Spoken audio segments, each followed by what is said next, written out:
Olá, pessoal, tudo bem? Eu sou Isabela, cofundadora da Fincat. Estamos com mais um bate-papo com Fintechs.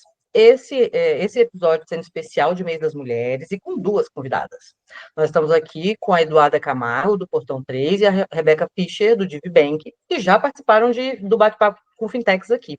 Então, por favor, eu vou agradecer a presença de vocês aqui hoje, né? Muito obrigada pela nova disponibilidade e pedir para que vocês façam uma breve apresentação para o pessoal. Boa. Vou começar por aqui. É um prazer estar com vocês mais uma vez. Foi uma delícia falar com o Vitor da última vez. Tinha acabado de receber o prêmio, né, de melhores CMOs, então foi super representativo para mim como mulher, principalmente no mercado de tecnologia. Me apresentando rapidinho, eu tenho 31 anos, eu sou carioca, acho que meu sotaque entrega um pouco, mas atualmente eu moro em Uberlândia. Sou responsável por um time de aquisição dentro da Portão 3, que é uma fintech que olha para cartões de crédito, né, e pagamentos para empresas, outras empresas conseguirem gerir todo o fluxo de caixa e qualquer tipo de despesa. E basicamente estou super feliz de estar aqui. Acho que a gente posso contando um pouquinho sobre mim ao longo do papo também, para não prolongar muito. Mas obrigada pelo convite. Bom, prazer, pessoal. Prazer, Isabela. Obrigada novamente pelo convite para voltar para a Fincat. Prazer, Duda, também, que eu conheço o Fernando já há muitos anos, que temos um grande investidor em comum, mas ainda não conhecia mais ninguém do time da Portão 3, então é bom ver mulheres líderes nesse time aí. Mas sou a Rebeca, sou cofundadora da DivBank. Atualmente estou na cadeira de Chief Strategy Officer aqui da DivBank, significando que eu olho para praticamente tudo que vida de co-founder é essa um pouquinho. Aqui na Div, nós somos focados no crescimento de pequenas empresas, e-commerce e startups. Então, hoje temos como carro-chefe um produto de orquestração de pagamentos, onde ajudamos nossos clientes a terem um checkout mais eficaz, não deixando dinheiro na mesa e não sofrendo muito com fraudes também. Muito legal, né? O trabalho super importante de duas mulheres no mercado de fintechs, que é, né, um mercado super novo e, como a gente sabe, dominado aí pelos homens. Então, eu queria saber um pouquinho como foi que vocês vieram para esse mundo de fintechs, né? Se vocês encontraram ali alguma dificuldade nesse processo e se vocês conseguem ter alguma comparação do ramo anterior, se vocês estavam num ramo diferente, né? Se vocês conseguem fazer um paralelo ou mostrar alguma diferença que tenha desses dois mundos. Legal. Começando pelo Eduardo, se quiser. Basicamente, quando eu comecei minha carreira 12 anos atrás, eu comecei em grandes bancos, né? E acho que é um bom case, porque é o contraponto do momento que eu estou agora. E eu sempre dou esse exemplo, que parece pequeno, mas eu lembro que foi algo que me chamou a atenção, que era quando você queria pedir uma pilha, eu tinha que falar com 4 pessoas e preencher 7 planilhas, né? Então, era extremamente burocrático, engessado, tinha um nível de hierarquia muito grande, eu sempre fui uma pessoa muito acelerada, imediatista, dinâmica, então aquele cenário de parecer que eu precisaria de 10 anos para conseguir, né, trazer um pouco mais de dinamismo e ideias criativas, me parecia um pouco, né, limitado nesse sentido. E aí foi logo quando começou o boom das fintechs, das startups. Eu estava no Rio nessa época, e aí eu fui convidada para atuar dentro da Zup, que é uma estrutura de BaaS, né, de Banking as a Service. E era uma coisa completamente nebulosa, porque não era que nem um tênis, né, que você vende, é uma infraestrutura de tecnologia que eu não conseguia nem explicar. E naquela época, eu trabalhava com marketing. Então, para mim, foi um processo muito diferente, assim, de sair dessa dicotomia de estar num banco tradicional, com processo, com manuais, com pessoas com papéis muito específicos, e ir para uma fintech que era de um serviço extremamente difícil de explicar, onde não existia a área, né? Eu criei a área junto com o time na época, e foi bem desafiador, mas a parte positiva, de fato, era esse dinamismo, essa falta, esse excesso de burocracia que me incomodava, e um crescimento muito mais rápido também. Então, ainda assim, eu percebia muita baixa representatividade de mulheres naquela época, principalmente nesse setor de fintech. Eu acho que até me chamava bastante atenção como a área financeira de produto e engenharia era tipo zero, assim, não tinha absolutamente ninguém. E eu lembro de uma pessoa que, inclusive, já teve no programa de vocês, que é a Maresca Tiveron, que é uma referência muito grande para mim, assim, uma grande amiga, que ela hoje, né, é uma das maiores referências em regulatório, compliance e risco, E ela foi uma pessoa muito importante para mim como referência, assim. Então, foi muito mais fácil, acho que, entrar nesse universo tendo ela lá em cima, né, num cargo de liderança, num setor específico e falando de algo que era tão masculino. Então, acho que teve as barreiras, mas consegui me virando ali ao longo do tempo. Minha história é quase a exata oposta. É muito engraçado até que deu tanto match nesse papo, porque eu vim do mundo do puro marketing e aí eu entrei depois para o mundo do financeiro, para a fintech. Então, antes de fundar a Divibank, eu passei por 12 anos também de marketing digital puro, eu passei por agência. Antes de fundar a Divibank, eu estava numa plataforma SaaS que chamava Kensho, agora chama Sky, onde a gente fazia todo atendimento e otimização de campanhas de marketing digital para diversas empresas, assim, desde uma Magazine Luiza até uma drogaria, mas eu também tinha na minha carteira bancos, assim, eu atendia na época a conta do Nubank e da XP, então acho que foi meu primeiro contato um pouco de colocar o pé para dentro da fintech. E eu lembro que na minha primeira reunião que eu fui fazer com o time de marketing de performance do Nubank na época, eu entrei na sala e eram 11 homens, e eu apenas, assim, a que era de outra empresa estava lá.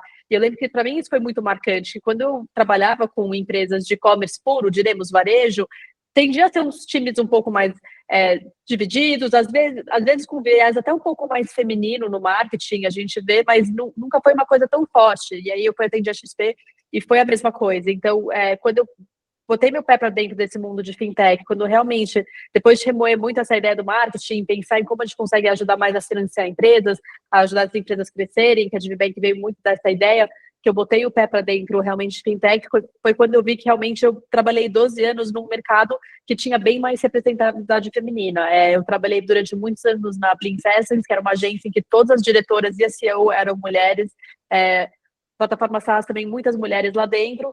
E aí eu vim para esse mundo de fintech, onde somos 2 founders, né? Eu sou mulher, meu sócio ele é homem, mas eu acho que me ajudou muito, que foi nossas primeiras investidoras, que foram a Maia, que falaram, e a Mônica, são 2 mulheres. Então, para mim, foi interessante entrar nesse mercado de equity, já sendo liderado numa primeira rodada por mulheres. Então, realmente foi uma coisa que acho que me inspirou muito ver que tinham mulheres que são da minha idade, também fazendo isso pela primeira vez, também botando o pé dentro de um universo muito masculino e fazendo isso com excelência, assim, são 2, assim, realmente, pessoas que me inspiraram muito nesse início de empresa. Então, aquela coisa, acho que a Eduarda falou, muita coisa está mudando, mas continua sendo um mercado muito masculino, realmente, fintech especificamente.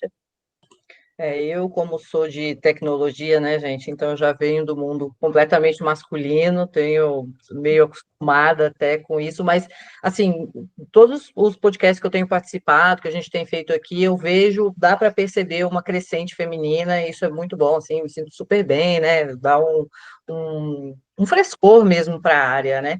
Inclusive, só lembrando aqui que nós fizemos um trabalho, um artigo sobre a presença feminina nas fintechs, há uns 2 anos atrás, está lá no nosso blog, inclusive, se alguém tiver interesse em ler, está lá, blog.fincat.com.br.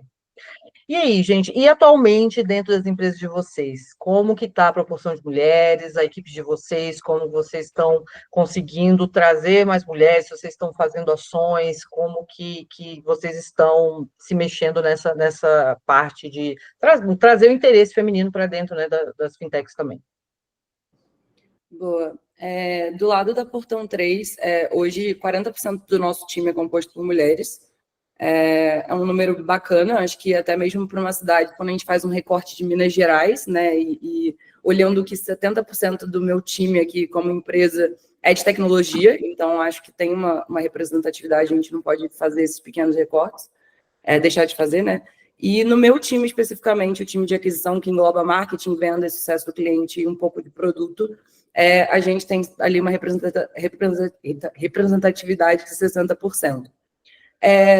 Quando olho para ações, eu acho que tem um ponto que eu gosto sempre de trazer, e ser muito transparente, que a gente, de fato, não adota vagas afirmativas aqui dentro.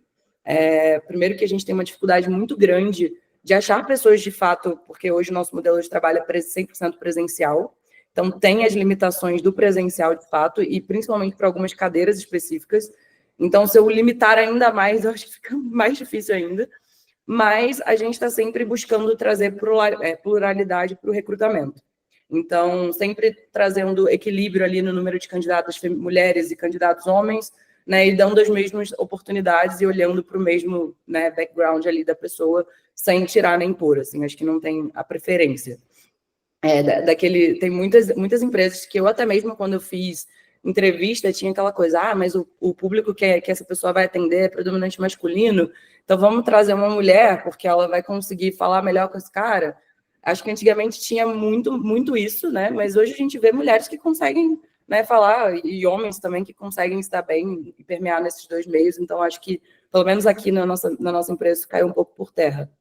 Mas eu acho que mais do que todos esses números, eu realmente acredito que o dia a dia é importante. Então, uma coisa que eu costumo fazer com o meu time é falar sobre dinheiro com as minhas lideradas, estimular que elas falem com as amigas, que elas falem entre elas. Cara, parar com esse tabu de não falar sobre quanto ganha, sobre quanto quer ganhar, sobre, cara, quero uma promoção, quero pedir. Eu estimulo, de fato, que elas sejam elas e consigam trazer essa vulnerabilidade, porque eu acho que a gente já entra no mercado não tendo que ser vulnerável, né? Então, por uma reparação histórica e por todo um contexto histórico. Então, eu trago isso para elas. Não, você pode ser vulnerável. Pelo contrário, se você não falar, vai ter alguém que vai falar. Então, você precisa ter essa troca. E não dá para ignorar que a gente tem cólica, que a gente tem dia horrível, que a gente tem término de relacionamento, que a gente tem uma série de coisas na rotina da mulher que talvez tenham um impacto diferente na rotina do homem. Então, acho que o meu trabalho maior, assim, mais até do que pensar em contratações afirmativas, está muito em empoderar quem está dentro do meu time a, de fato, crescer e fazer com que elas consigam ter mais confiança para ocupar cargos maiores, assim. Então, acho que é um pouco do que eu penso, assim. Aqui dentro é bem parecido, na verdade. A gente, hoje, por ter fintech, acho que nem a Eduarda falou, é difícil, às vezes, para certas vagas, conseguir muita representatividade feminina. Eu até puxei, que vocês mandaram as perguntas antes, semana retrasada eu abri uma vaga de desenvolvimento e entraram 600 candidatos e apenas 25 eram mulheres. Assim, então a gente vê uma proporção muito grande, assim, em que realmente, assim, mesmo querendo ir atrás de mulheres, e para algumas vagas a gente vê que as mulheres não chegam lá, e acho que esse é um tema bom para a gente conversar até depois um pouco sobre como interessar, talvez, mulheres mais por esse tipo de trabalho em tecnologia e tudo, para popular mais, mas hoje não temos vagas afirmativas, a empresa tem em torno de 40% de mulheres também, porém na liderança, heads para cima, a gente está 50-50, e acabamos tendo times mais femininos e mais masculinos. Hoje, meu time de compliance é apenas mulheres, tecnologia, no momento, produto tem mulheres, mas tecnologia de desenvolvimento são apenas homens.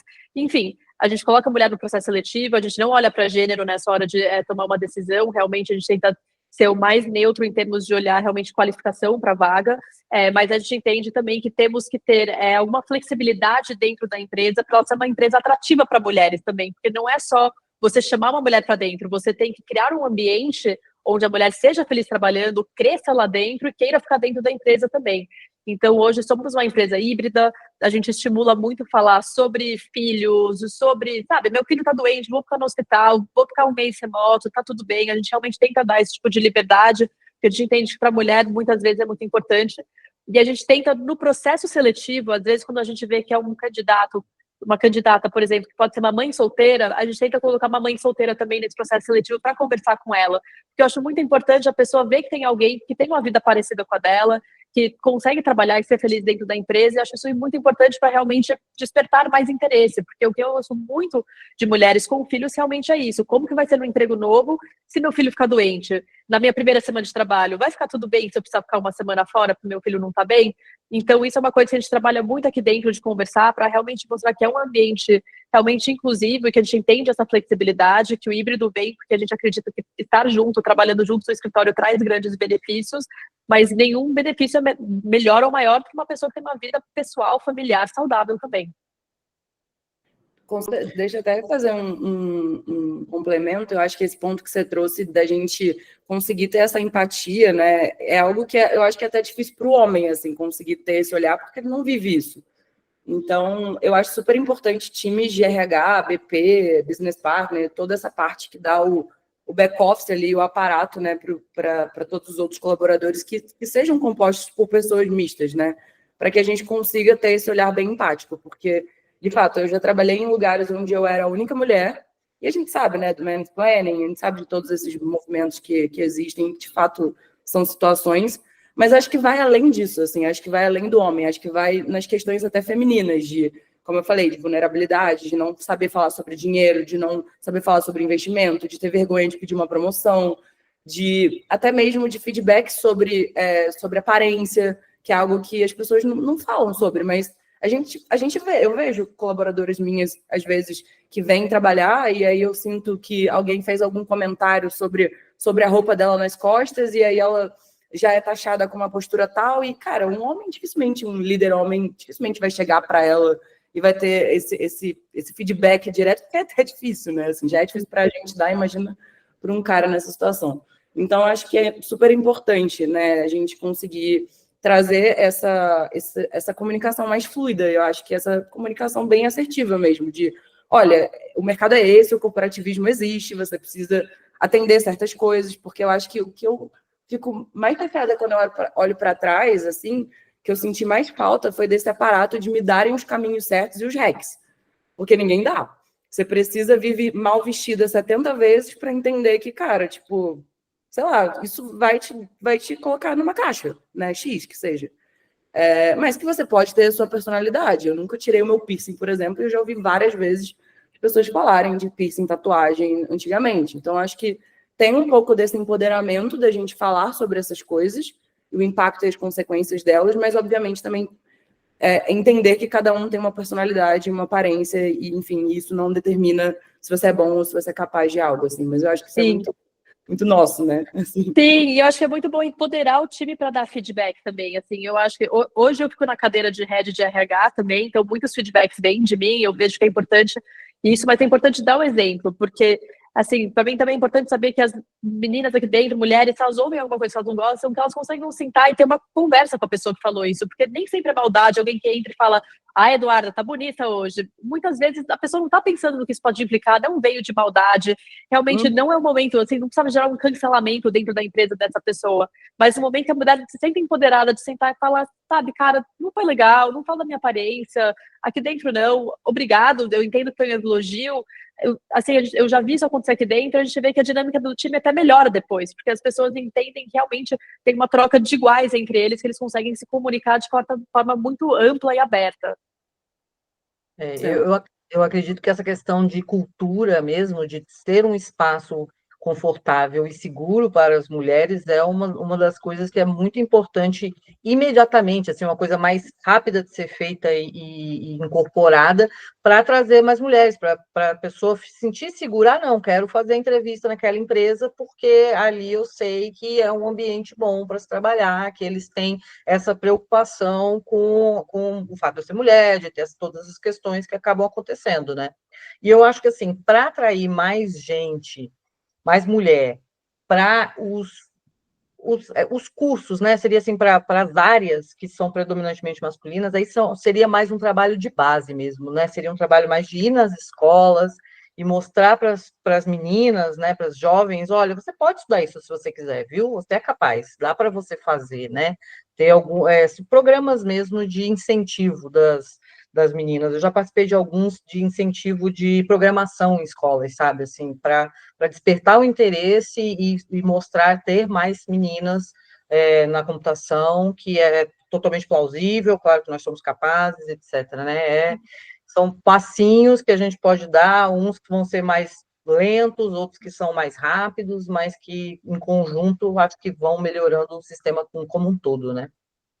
Inclusive, que daí vem o próximo assunto, né, que é a gente falando das fintechs como um todo, assim, vocês têm os relacionamentos de vocês, né, com as outras empresas, com outras fintechs, como vocês veem a presença feminina em todo esse ecossistema, e o que vocês acham que precisa mudar para a gente conseguir atrair ainda mais mulheres, né, para dentro do ecossistema financeiro, que eu acho que é a questão da educação, né, e tem a questão de ser dominado mesmo pelos homens, né? Então, o que vocês acham do ecossistema como um todo? E o que a gente precisa fazer para mudar? O que a gente pode enxergar do outro para ajudar o outro também a evoluir, querer mudar nesse aspecto?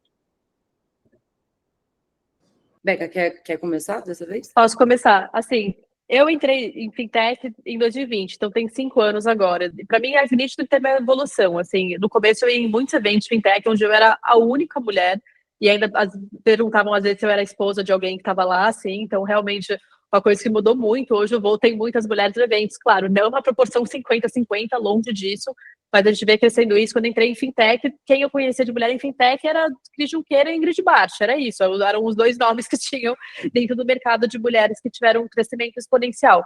Hoje eu vejo que mudou isso muito ainda, e eu acho que ter mulheres na liderança atrai mais mulheres para dentro de fintech também, que são mulheres que um dia vão crescer para essa liderança.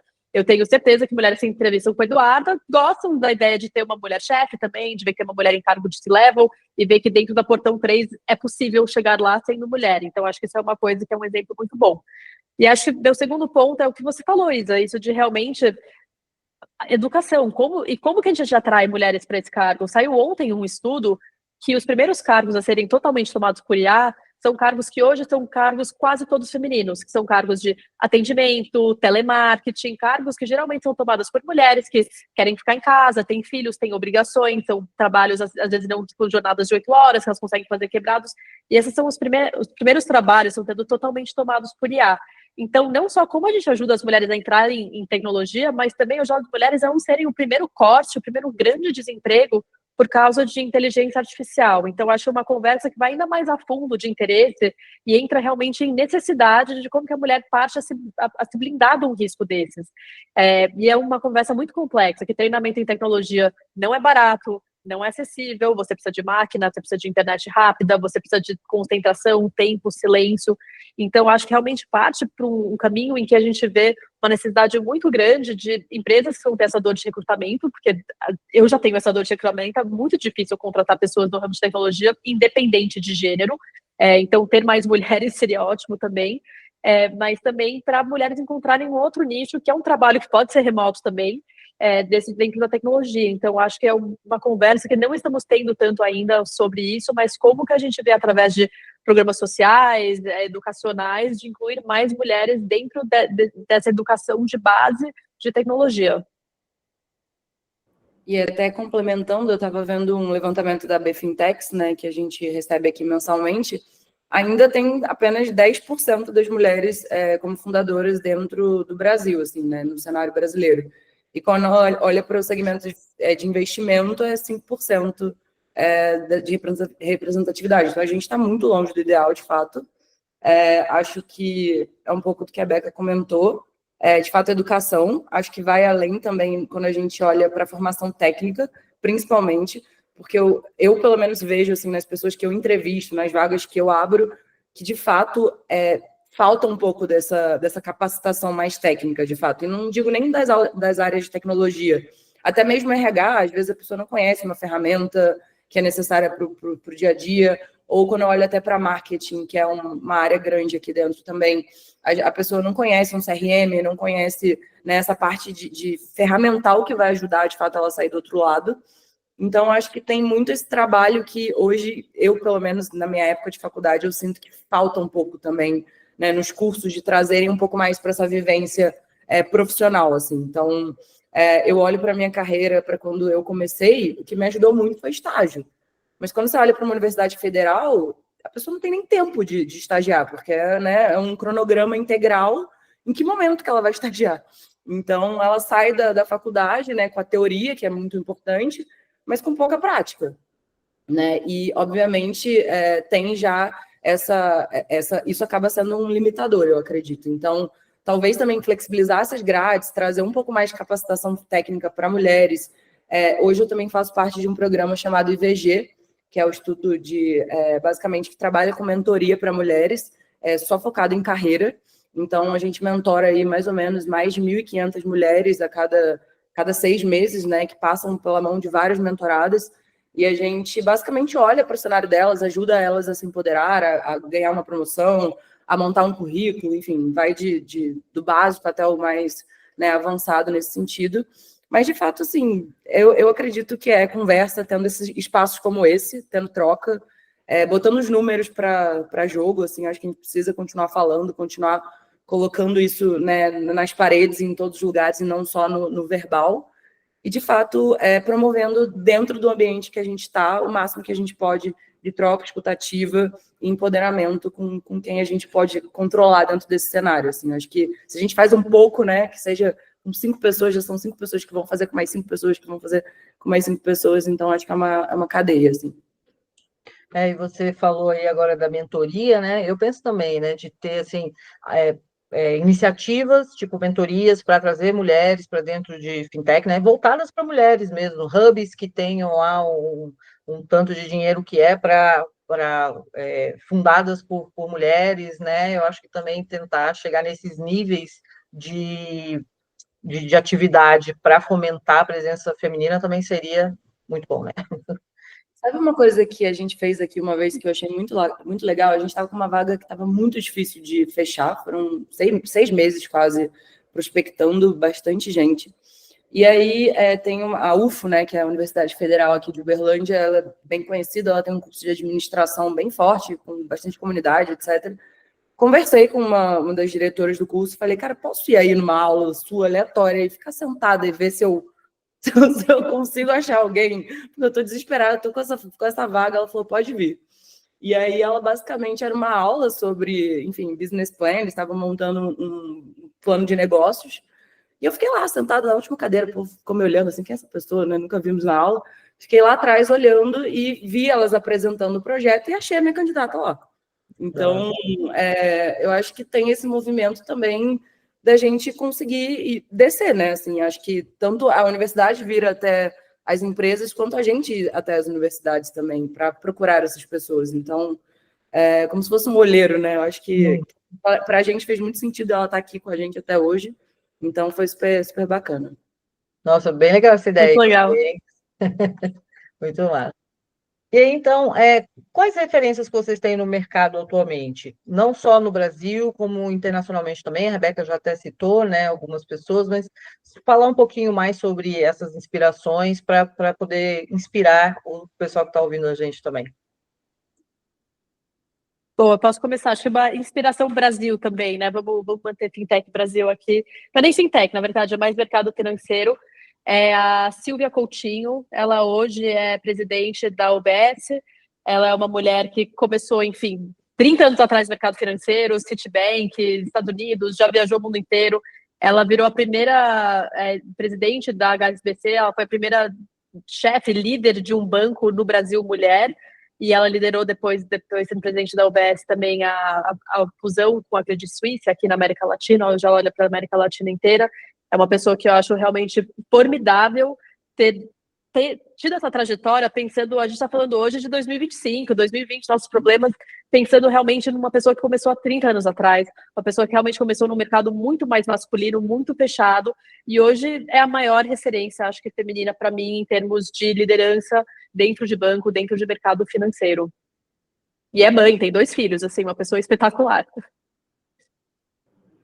Boa. Eu gosto também, quando eu comecei a aprender sobre finanças, assim, um pouco mais profundamente, eu pesquisei bastante, né? Acaba que a gente faz muito trabalho com influenciadores, e tem influenciadores que conseguem trabalhar em massa, assim, acho que tem uma comunicação muito didática, que é a própria Natália, né, Arcuri, eu acho que ela faz um trabalho muito bacana de didatizar ali sobre o mercado financeiro. A própria Cristina Junqueira, não tem como fugir, né, bastante referência no sentido, né, de posicionamento, de postura, acho que me trouxe muita visão, assim, do que é uma pessoa de fato visionária, que se posiciona, que está bem sempre, né, falando de forma eloquente. Acho que ela tem posicionamentos bem específicos, assim, acho que é bem bacana. A Raquel Maia também, acho que é uma referência, criadora de conteúdo também focada em educação financeira. A Bia Moraes, acho que tem muitas mulheres nesse sentido. Eu gosto muito da Gabriela Priori também, acho que ela didatiza alguns temas e polemiza também outros, né, e trazendo isso para o nosso cenário, assim, então, e fala sobre o mercado feminino, mercado financeiro, sobre o universo feminino. Então, acho que são pessoas que me trouxeram um imaginário, saindo um pouco do cenário financeiro, mas uma pessoa que eu acho muito referência é Kim Scott também. Ela até tem um livro sobre empatia assertiva, que foi um livro muito importante para mim, assim, como líder, porque eu acho que um dos pontos que eu trouxe é a nossa dificuldade de ter conversas difíceis por conta de não demonstrar vulnerabilidade, de não conseguir se posicionar, e eu acho que ela trouxe a importância da gente ter esse dar feedback, de falar de forma assertiva, né, de se posicionar. Então, é uma pessoa que é uma referência para mim também. E acho que todas as mulheres que fundaram o banco merecem um prêmio Nobel, assim, porque é um mercado bem difícil, né? Todas as Inclusive, a mulheres Beca também agora é uma referência para mim, inclusive. Eu acho que todas as mulheres estão aí nas fintechs, entendeu? Batalhando nesse mercado financeiro que não é fácil. E no Brasil a gente tem, né, vários problemas de mercado financeiro, porque eu acho que a questão de educação financeira é muito complicada no Brasil, né? E quando a gente nicha para a mulher, piora muito mais, né? Então acho que é daí que vem boa parte da complicação da gente conseguir abranger as mulheres dentro desse mercado, né? Mas eu vejo evolução, pelo menos eu estou sempre vendo que estou percebendo, né, desde que entrei na Finquete, tudo, que está tendo uma evolução, então tranquiliza um pouco o nosso coração, né? Pelo menos o meu. Então, gente, vocês querem levantar mais alguma bola, falar mais algum assunto? Senão a gente pode já deixar uma mensagem final para as mulheres que estão nos ouvindo, deixem o seu recadinho e agradecer mais uma vez pela companhia de vocês aqui hoje. Boa. Nossa, foi um prazer participar. Falando de recadinho, essa parte é difícil, né? Mas eu gosto de pensar que não esperem que deem espaço para vocês, criem seus próprios espaços. Acho que, lógico, que o mundo também, né, cada vez mais flexibilize e traga oportunidades, mas eu acho que o movimento tem que vir de dentro para fora, 100% de responsabilidade. De fato, a gente precisa, movimentem, conversem com suas amigas, com a sua mãe, com colegas de trabalho. Acho que foi algo que eu trouxe ao longo do programa e é algo que realmente faz sentido muito para mim, assim, de ter essa troca, de, né, dividir as dores do dia a dia, parar com essa solitude que eu acho que a gente carrega muito no dia a dia, e quanto mais o cargo, mais ainda, assim, então acho que é importante, de fato, a gente se movimentar para conseguir ajudar umas às outras, né, a gente está todas juntas, e o mercado financeiro precisa de mais mulheres, né, o dinheiro não deveria ser mais um tabu, e é isso, eu estou super disponível para outros papos, para mulheres que quiserem conversar, meu LinkedIn está aberto, e foi um prazer conhecer você, Rebeca, você, Isa, e estar aqui hoje. Gente, foi demais esse papo. A gente podia fazer esse encontro todo mês. Eu achei muito bom conversar sobre isso. Acho que de recadinho final, acho que vou falar que se você é mulher ouvindo isso, está procurando um sinal, esse é seu sinal, esse é o momento. Se você está pensando, tipo, naquele momento, será que eu pergunto para o meu chefe o que falta para eu crescer, o que eu preciso evoluir, onde estou mandando bem, precisa ter essa coragem, esse é seu sinal de realmente fazer isso, conversar. No momento que a gente começa a ser mais intrusivo, a gente passa a ter mais oportunidades também. Então, realmente, aquele momento, se você está infeliz, procura outro lugar, manda currículo, estude uma coisa nova, não fique esperando que alguma coisa vai acontecer por você, que não acontece. Nós temos que ser realmente as protagonistas das nossas histórias. Eu acho que as mulheres, às vezes, é difícil tomar isso para si, porque a gente acaba sendo personagem em muitas histórias de muitas pessoas e um personagem muito necessário, mas temos que nos priorizar em muitos momentos. Então, acho que a mensagem esse é seu sinal para fazer aquela coisa que está na sua cabeça, que você está enrolando há muito tempo, muitos anos, porque ninguém vai fazer nada por nós temos que realmente correr atrás. É tudo mais difícil quando a gente é mulher, mas acho que quando a gente aceita isso, fica mais fácil depois sabendo isso e correndo atrás. Exatamente isso, gente. Então, queria agradecer, foi realmente muito bom o bate-papo. Quando vocês quiserem, estão super bem-vindas. Então, podem chamar a gente, que a gente topa. Eu também topo, o Vitor também. Então, tá bom, gente. Muito obrigada. E é isso, gente. Até mais.